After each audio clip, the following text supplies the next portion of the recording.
What's up, guys? Today I'm joined with Joji Davenport again, a chemistry teacher who did $100,000 profit selling used books from his house last year, doing book arbitrage. That means he buys books on Amazon and eBay, sends them to his house or a prep center, resends them back to Amazon and sells them for a profit. He was able to do that last year and sell 3,000 books for about $100,000 profit total. Your net worth is almost $1 million at 29 years old. And a big part of that was selling books on the side. And you've created a software to help you optimize your business. Now you've shared it with everyone. It's called Bookmine. And you just made an analogy that I'm probably going to screw up about fishing. And basically you're finding all the best fish for us with this software. You're filtering through the best fish. You know the analogy I like more? I'll let you finish the fish analogy real quick. Okay. So the analogy here is like, if you want to find books on Amazon, it's similar to like, you know, without any direction, getting on a boat and just like literally someone telling you, go out in the ocean and go fish anywhere. And you're like, yeah, I mean, you might catch a fish somewhere, but it's like you're just going anywhere random, right? But what Bookmine tries to do is it's like a boat. It's a boat that's chartered. We're gonna take you to the place where we know there's a bunch of fish, a bunch of big fish you want to catch, and we're literally saying as long as you can throw the fishing pole into the water, you're gonna catch fish.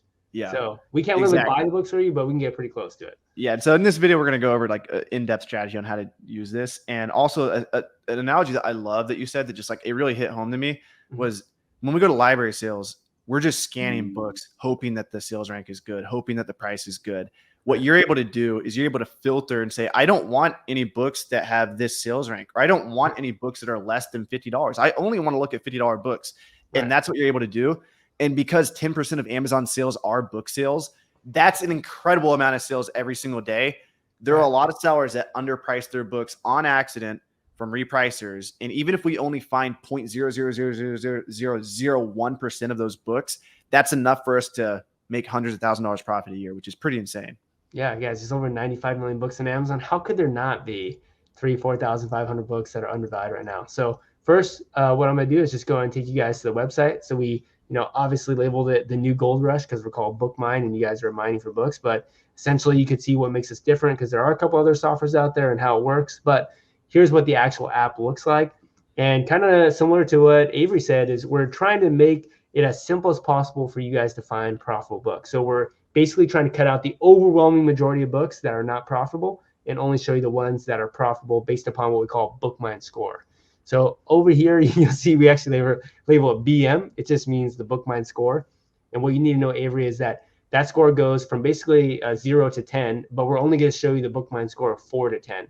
And the way it works is like a point system. So when there are positive things about that book, it gets more points. So for example, if you take a book, like let's say this first book that we're seeing right now, and it's got tons of sales in the upper 40s and the 50s, and the today's price shipped, this is the ship price, is $20. Basically, that's a good price, meaning today's price is significantly lower than what it's been in the past, and that positively weighs the score. So the reason why most books don't have a Bookmine score of at least 4 is because simply the price today, based upon historical sales, is not any lower. And so why would we show you a book that's basically a market value? That doesn't make any sense, right? We're only going to try to show you books that are below market value. So that's just one of the many metrics. But the idea is anything that has a Bookmine score, getting up into 6, 7, 8, 9, or 10, are then going to be colored gold in this case because we're showing you books that have definitely decreased in price. So for example, here's a book that looks like it's got plenty of sales when the used price is right around 80, 90, or 100. And then you can see it basically has just got down to $31 free shipping. So it's a great price. Not only that, we tell you like the supply. So we look at, how many people are selling the book right now relative to the last 30 or 90 days. That's really important because obviously if there's way more people selling the book now, that might be the reason why the book is undervalued. But imagine the book is super undervalued, but the number of sellers hasn't changed at all. It's actually the same. Yeah, so that obviously positively weighs it. And then you can also see that this book is actually the lowest price has ever been recorded on Amazon. So basically it's like boom, boom, boom. You have all these points coming together. Boom. That gave that book a score of 8 out of 10. Now here's another book right below. You can see you had tons of sales in the January textbook season in the $80, $90 range, plenty of sales. Right now it's $33. So it's a great price. It's stable in terms of sellout meter and supply meter. And just awesome opportunity. So it's basically 57 books that look gold. And what you should be seeing, Avery, is that most of these books, current price relative to past historical sales, are significantly lower. Does that make sense? Yeah, 100%. Yeah. All this makes so much sense. Yeah, and look how amazing this book was. So a Bookmine member already bought this, but you can actually see the price. Say that again? How do you know they bought it? Because this was up. So we update on an hourly basis. And so this updated about 30 minutes ago. And so this is such an amazing deal that anyone who's using Bookmine would have picked this up basically instantly. So the reason why I say that is the used price of this book was $100, and then it dropped down to $12.44. And then you can actually see there is like an immediate, actually there hasn't even been a recorded sales rank drop because it just happened. But then the price went back up to 99. And the reason why this is a great purchase is because you had 2 sales rank drops when the lowest price was $114. So do you know 100% that it was a Bookmine user, or are you just kind of like, I would say the likelihood is, I can't say with 100% no, because there is maybe one Bookmine told you like, oh, someone just snagged this, like that would be cool. Now there is one person tracking this book on Keep Alerts, so it's possible that they could have. I would say it's very unlikely that it was that person, and also you can could have see how been many people are tracking. Yeah, you can see how many people are tracking a book. So That's you cool. see and actually once you get a lot of people tracking, you can actually see what the average tracking price is in new and Amazon, in new condition and used conditions. You can kind of see that's cool. See that. Yeah. So anyways, the reason why I say that a Bookmine member bought this more likely is there's only one person tracking it. Not only that, if someone were to find this on Keep It Deals, they would have to be looking for books with sales ranks of over 3 million, which is really high. But basically, you can see this book has sold, the last 6 or 7 times it sold. So you had a couple sales at 30, but then you had sales in the 50s, one sell at 89, you had a sell at 50, and then you had, again, recently 2 sales at 114. And then long-term historically, you can see that this has almost always sold significantly above what you could have bought it for, which is $20. So it was a great price. It was the lowest price ever, and it was already gone because someone, that was one copy became available. Someone mispriced it. Now, you might think, hey, let's just buy all the books that are 8 to 10. But the reality is that there's plenty of books that are ranked 4, 5, and 6 that are also amazing opportunities.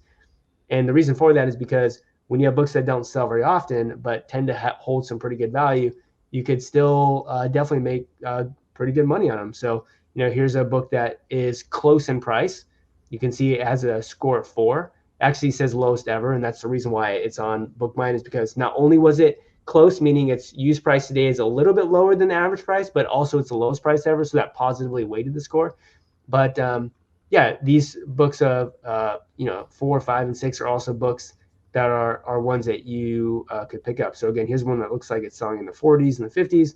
And right now, again, this is the all-in ship price, $22. Like one of the biggest pain points, Avery, with using Keep a Product Finder, Keep a Deals, is that the price it gives you is not including shipping, which means that you might look at a great deal. It's like, oh, this book always sells for 50, it dropped down to 12. But then when you open the listing, it says $12 plus $22 shipping. And you're just like, okay, that just completely ruins the deal, right? Now, what's really cool about Bookmine, though, is that if I go ahead and reset here, you can mix and match different filters. So like, let's say you only want to find a book, going back to what Avery said, for under $20. Well, you could use a used price slider and say, only show me books on Bookmine that are under $20. And again, a book that's on Bookmine is a book that's been vetted. It has a lot of positive indicators for it. So now what you're seeing is any book that's going to be under $20. And of course, you can go ahead and sort it. If you click on this used price here, you can sort it ascending or descending. So we can start at $21 going down, or you can sort it the opposite way and say, let's look at $5 going up. And Avery, this is shipped. There's a book right now you can buy for $5.37 shipped that has sales rank drops in the mid-20s. And obviously, you'd want to open up the Keeper graph and make sure that everything else looks good. But look, you have at least 4 or 5 sales in the $20. Now, if you look further back in time, it doesn't look so great, which is why we recommend opening up the listing. But you can see this has plenty of history of being able to sell in the 20s. Like even back in 2020, has a couple sales in the 40s. And again, I mean, that's pretty much the cheapest you could buy a book for, is about $5 ship. But the idea is that you could use a specific price slider. You could also say you want a book that sells somewhat frequently. So let's say we want a book that sells super infrequently, Avery. We can say, show me the selling meter of 1 to 3. The lower the number, basically the fewer the number of drops, kind of like eScore, like the number of drops over a certain period of time. So you can see these are all books that have fewer sales rank drops. And what you could do is the opposite, which is you can say, you know what, I want to focus on those books that are faster moving, faster selling.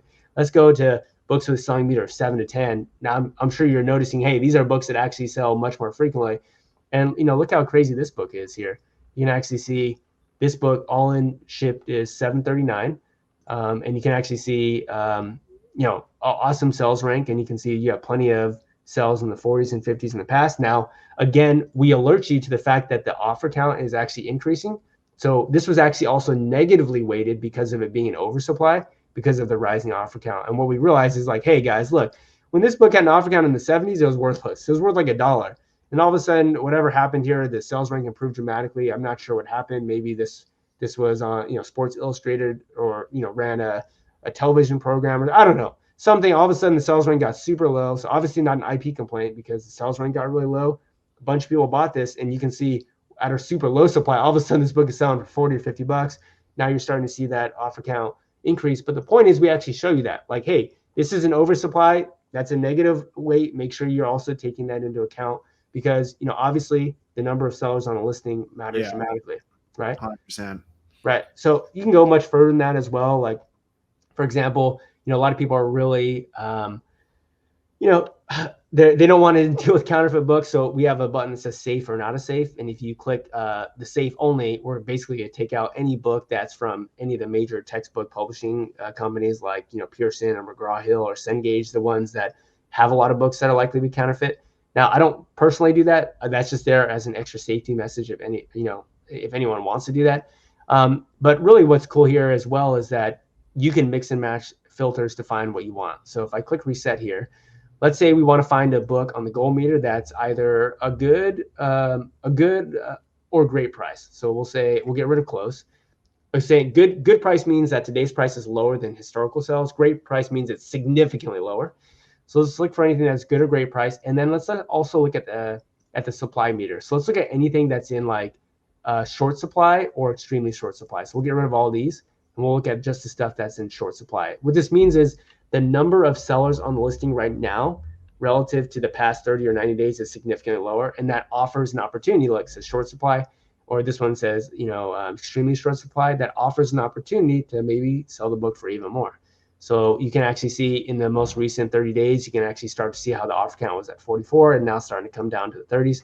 And again, you also want to look at it in terms of the historical picture, right? We're only able to look back about 6 months, but you obviously want to look at the offer count just beyond that amount. But the idea is that you can see books that are in short supply or extremely short supply, and that offers an opportunity, if there's way fewer sellers on the listing, to potentially sell for more. You can see recently this was at an offer count of 16. Now it's down to 10, so declining offer count. So anyways, there's a lot of really fancy ways that you can mix and match all these together. And, also we've got specific types of books. We got all year-round books, college books, winter books, high school books. So let's say you want to do what Victor Gallegos does, and he sources a ton of high school books. You could literally say, hey, let's look at the books on Bookmine right now that are high school books, and let's see how those are going to do. So, for example, we can take this book here, which is $25 free shipping. You can see in the tail end of the last season is selling in the 40s and 50s. So what you could do is go ahead and take a peek at this one, and you can see, hey, this book did really well last year. It was basically $3 to $5 to $8, and then it went up to the 40s and 50s. And maybe you want this price to get a little bit lower. But again, the idea is that we can show you some of those high school books and some of those winter books that are doing pretty well.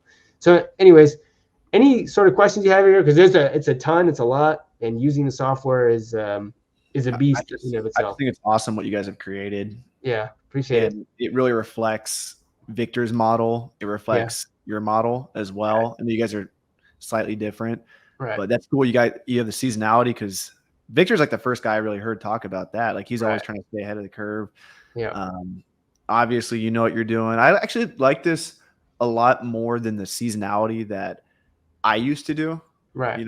When I was in 2018, you interviewed me on your channel. You're asking, like, I was, what I did after I found out about library sales, I found out about online book arbitrage, and dude, I maxed out all my credit cards on like textbooks. And actually, like, I felt like I lost money, but I actually think I had like a positive ROI, but it took so long for them to sell. And like, don't do that. If you're a broke college kid, don't max out your credit cards on books. And, but I was doing seasonal flips. So what I was doing was if textbook season passed, if I didn't sell the books, I was screwed. So I like the new cycle. It's more consistent, where you get sales year round, because all you're doing is you're picking up books that just so happen to be mispriced low, and now you're selling them at the price they should be sold at. That allows for year round flips, which I really like. Yeah, it's great because you don't necessarily need to inflate the buy box, right? The mechanic of the prime bump in order to make money. Like the problem Yeah. with the other Yeah, that was softwares the out other thing I there. was doing was a prime bump, and I made a lot of mistakes with the prime bump. I would buy a book like, oh, there's 4 other prime sellers. They're not going to tank the price. They tank the price. Yeah, exactly. And the idea is that it's not like that they tank the price. All they're doing is regressing back to what the book's value is, right? Yeah. And so the cool thing is if you only look at the lowest offer price on Yeah. Amazon over time, that's the intrinsic value of the book. The It's prime bump is just this awesome mechanic of FBA where some people are willing to spend significantly more money, and people do that, but it's just what's the more consistent business model? how Buying did you something get so undervalued? wise when it came to this stuff? Like Uh-huh. what made you like you're so risk averse, I feel like. Yeah, we are.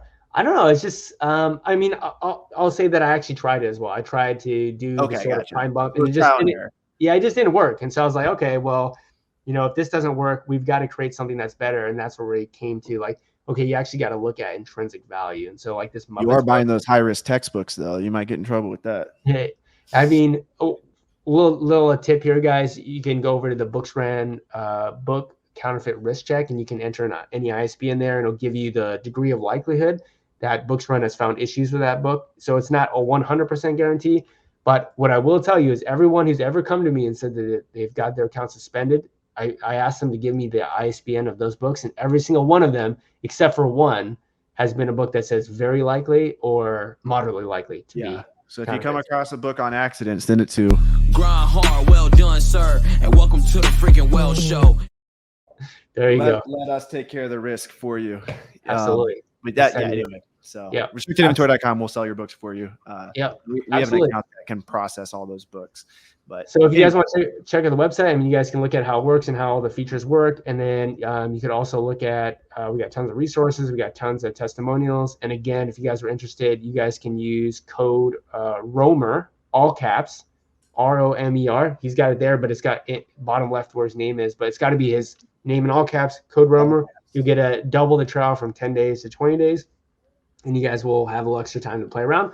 And feel free to message us if you have any questions, Victor or I, and we're here to help you guys out. Yeah, they have a great community, guys. So like, get in there, get your free trial. You got nothing to lose. And I would go in the Facebook groups. Victor and Joji are very active in there. So literally, like, this is what I did when I started out. I would do this in like the cherry picking groups. I would just ask every stupid question. They say there's no stupid question. There's a lot of stupid questions, but I would ask the stupid questions and people would answer me. So it's so intimidating, like looking at all those graphs and stuff. But if you get the hang of it, I mean, this is a huge opportunity. Like Joji made 100K last year. How much do you think you could have made if you do you think you could 10X that? It's definitely possible. The question is, do I want to, right? Because there's a point where enough is enough, right? Well, I just mean like, yeah, like, is there enough supply for you to 10X it? Yeah. We've got plenty of members and you could 100X it. Like if you had the cash. I mean, if you take all the OA booksellers and put them together, I mean, we're making a lot of money.